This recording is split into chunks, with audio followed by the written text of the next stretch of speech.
I'm excited to come back to you today with Psalm 23.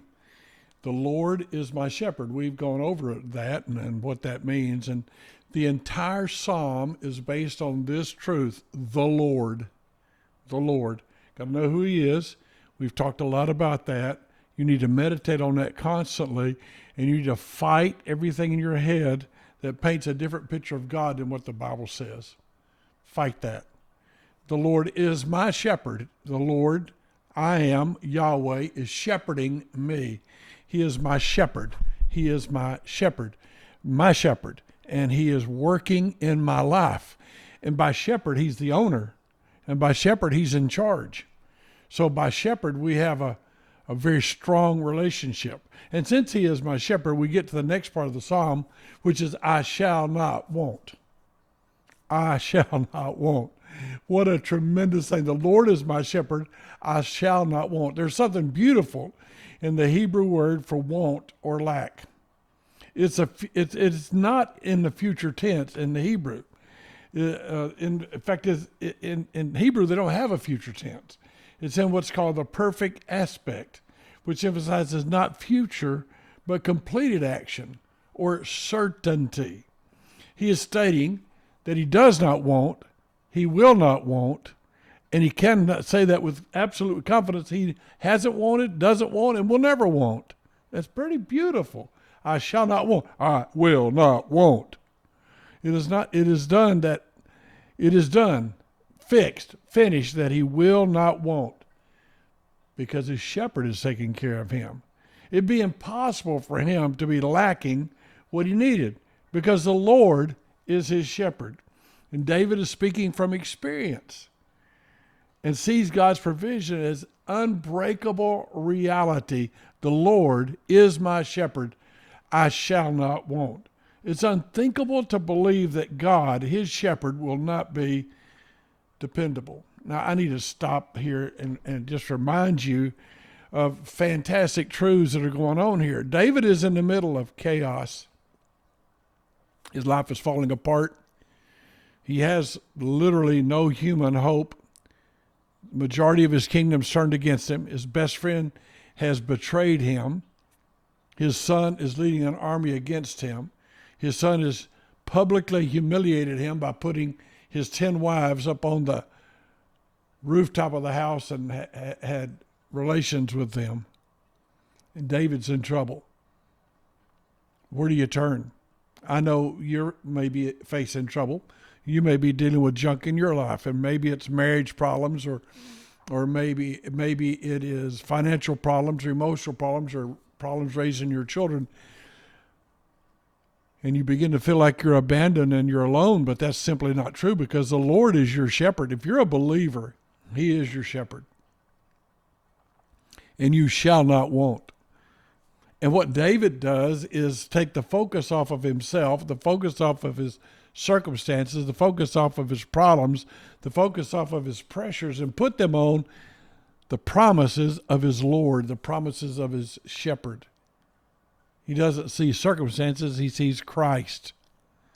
He doesn't see obstacles, he sees opportunities. And I know we say that kind of stuff all the time, but that is so very true in this particular passage.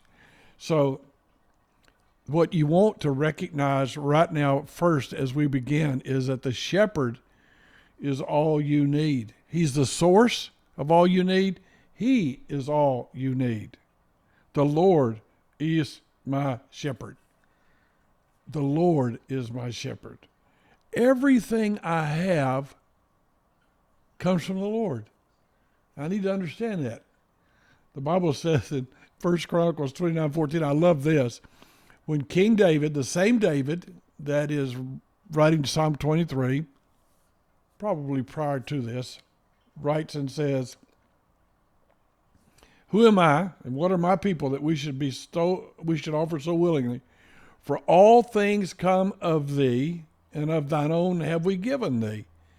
David recognized that even the offerings he offered to the Lord came from the Lord that he gave back to the Lord, because the Lord is the source of everything. You're not the source. You're not the answer. You're not the solution. The Lord is. The Lord is my shepherd. What are you dealing with? What do you face?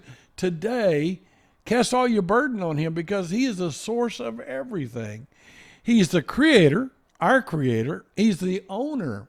He owns everything. He owns all people. He owns everything. In 1 Corinthians chapter 8 and verse 6, it says, of whom are all things. Of whom are all things. Everything comes from God. Somewhere along the way, I made the mistake that I'm afraid that you have made, and I became the center of my own universe. I began to think I was doing stuff and I was somebody, but it's never us. It's never us. Of whom are all things, and by whom are all things, and we by him. 1 Corinthians 8:6. By whom? Jesus Christ, by whom are all things, and we by him. I didn't make God. God made me. I don't own God. God owns me. The Lord is my shepherd. I shall not want. That'll give us great comfort, but it'll also give us great promises. It'll also help us to turn away from the anxiety that's keeping you awake at night, the pressures that are bothering you, the bitterness that you're holding on to. You can get rid of all of that. James 1:17, James said, every good gift and every perfect gift is from above. Do you realize the Lord is the source of everything? The Lord is my shepherd. I shall not want. So what am I to do in the equation? What's my part in the story? Trust and believe. Have confidence in your shepherd. You wouldn't have talked to any sheep like this. A sheep is not over there logically reasoning out, figuring out how much food they got left, how many bills they got left, and figuring out who they got to please and how they got to please. They just got their eyes on the shepherd. I want you to understand that what he's saying, I shall not want, is a permanent denial that he could ever lack. And that's super personal to me. The Lord is my shepherd. I shall not want. We're not talking about theoretically what God does for people. We're not talking about what you read or hear about. We're not talking about great heroes of the past. You are his sheep. He is your shepherd, and you shall not want. We're not talking about a general case. We're talking about you personally. What are you dealing with? What are you fighting with? What issues are you confronting? Lack means to be diminished, to be in need. It means to be reduced or deprived. It means to have insufficient funds. But God is my shepherd. The Lord, Yahweh, I am. The relational God is my shepherd. I think about how the Lord, the shepherd, provided in the wilderness. When the children of Israel are not doing what he wanted to do and they're wandering around in the wilderness, he provided everything they needed. He gave them everything they needed to be able to make it and everything they needed to be able to enjoy what he had for them. The Lord is my shepherd. He gave them shoes that didn't wear out. He gave them food that fell from heaven. He gave them clothes that grew with them. He gave them water from a rock. They lacked nothing. You read about that and you think, well, that was a pretty neat thing, God taking care of them, but God's doing all of that for you. And you need to acknowledge that. God provided for Elijah by having ravens come and feed him at the brook. A widow from Zarephath cared for Elijah and his family, and God made miraculous provisions, and he's doing that for you. David writes in the Psalms 37, I have been young and now old. I have not seen his seed begging bread. I have not seen the righteous forsaken or his seed begging bread.